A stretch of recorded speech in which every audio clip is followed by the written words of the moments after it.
Hello friends, my kitchen my રેસિપીમાં આપનું સ્વાગત છે। આજે આપણે બનાવીશું સેવ।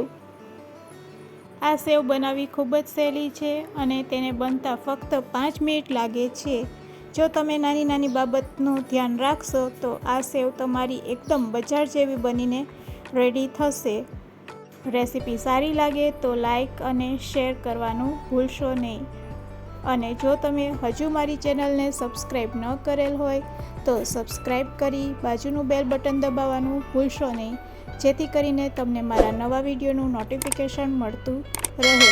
તો ચાલો ઝડપથી બની જતી એવી બજારમાં મળે તેવી સેવ આજે આપણે ઘરે બનાવીશું।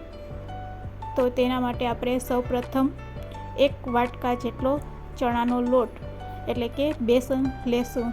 તેને આ રીતે આપણે પહેલાં ચારી લેશું। જ્યારે પણ આપણે સેવ કે ગાંઠિયા બનાવતા હોય ત્યારે પહેલાં લોટને ખાસ ચારી લેવાનો, જેથી કરીને તેમાં રહેલા નાના નાના ગઠ્ઠા જેવું કંઈ પણ હોય તો તે દૂર થઈ જાય। તો લોટ આપણો સરસ ચારાઈ ગયો છે। હવે એને હાથેથી આપણે સારી રીતે આ લોટને ભેગો કરી લેશું। લોટ ભેગો કર્યા પછી હવે આપણે સેવનો લોટ બાંધવા માટે ફક્ત 2 વસ્તુ ઉમેરશું। એક તો સ્વાદ અનુસાર મીઠું એડ કરશું અને બીજું હળદર। અહીંયા અડધી ચમચી હળદર અને મીઠું સ્વાદ અનુસાર મિક્સ કર્યા પછી આપણે હાથેથી પહેલાં આ રીતે લોટને હલાવી લેશું અને હવે જોઈતું પાણી તેમાં એડ કરતા જાશું અને લોટ બાંધતા જાશું। ચણાના લોટમાં પાણી ઉમેરતી વખતે ખાસ ધ્યાન રાખવાનું। થોડા પાણીમાં લોટ સરસ બંધાઈ જતો હોય છે, તો વધારે પાણી ન પડી જાય એની ખાસ કાળજી રાખવાની। બસ આ રીતે થોડું થોડું પાણી ઉમેરતું જવાનું અને લોટ બાંધતું જવાનું। તો લોટ અહીંયા આપણો બંધાઈને રેડી છે। તમે જોઈ શકો છો તેની થિકનેસ। બસ આ થિકનેસ આપણે રાખવાની। હવે હાથમાં થોડુંક આપણે તેલ લઈ લેશું અને લોટ ઉપર લગાડી લેશું। આ લોટને આપણે મસરવાનો હોતો નથી, ફક્ત બાંધવાનો જ હોય છે। તો થોડોક નરમ હોય છે લોટ, એ રીતે આપણે લોટને બાંધીશું। અહીંયા લોટ આપણો બંધાઈને રેડી છે। હવે તેને સિલિન્ડરનો શેપ આપીશું। તો આ રીતે બંને હાથમાં લોટ લઈ અને પ્રેસ કરતા જવાનું અને તેને સિલિન્ડરનો શેપ આપીશું।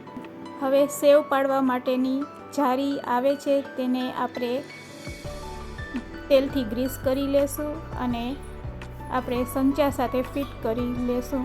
તો તમે જોઈ શકો છો આ રીતે લોટ ભરી અને આપણે સંચાને ઉપરથી ફિટ કરી લેશું।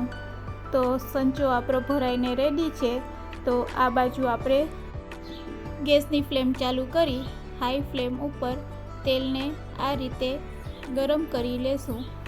તેને ચેક કરવા માટે થોડો લોટ નાખીશું। તો અહીંયા આપણું તેલ ગરમ થઈ ગયું છે। તો હવે આપણે સેવ પાડીશું। તો આ રીતે સંચામાંથી સેવને પાડતી જવાની અને એક ગુચરા ટાઈપનું રેડી થશે। હવે એન્ટી ક્લોકમાં સંચાને ફેરવી અને થોડોક સંચાને ઝાટકશું એટલે સંચામાંથી લોટ પડતો બંધ થઈ જશે અને હંમેશા સેવને હાઈ ફ્લેમ ઉપર જ આપણે તળીશું। હવે આપણે જારાની મદદથી સેવને પલટાવી લેશું। પલટાવ્યા પછી બીજી બાજુ પણ આપણે સેવને તળી લેશું। બંને બાજુ એક વાર પલટાવ્યા પછી સેવ આપણી તળાઈને રેડી છે। તેને હવે આપણે પ્લેટમાં કાઢી લેશું। પણ વાર લાગતી નથી। બસ આ બાજુ સેવને આપણે પલટાવી કે બીજી બાજુ તે સેવ તરત જ તળાઈને રેડી થઈ જાય છે। તો હવે બચેલા લોટમાંથી પણ આપણે આ રીતે સેવનો ગુચરો રેડી કરશું। તેને ક્લોકવાઇઝ પછી એન્ટી ક્લોકવાઇઝ ફેરવી અને આ રીતે થોડાક સંચાને શેક કરશો એટલે સંચામાંથી સેવ પડતી બંધ થઈ જશે। આ રીતે તમે જોઈ શકો છો સેવ જ્યારે તેલમાં ઉપર આવવા માંડે એટલે તરત જ તેને જારાની મદદથી આપણે પલટાવી લેશું। હવે બીજી બાજુ પણ તેને સારી રીતે આપણે તળી લેશું. બસ બંને બાજુ સરસ રીતે તળાઈ જાય એટલે તેને તેલમાંથી કાઢી લેશું. તો 2 મિનિટમાં તેલમાં સેવ તળાઈને રેડી છે.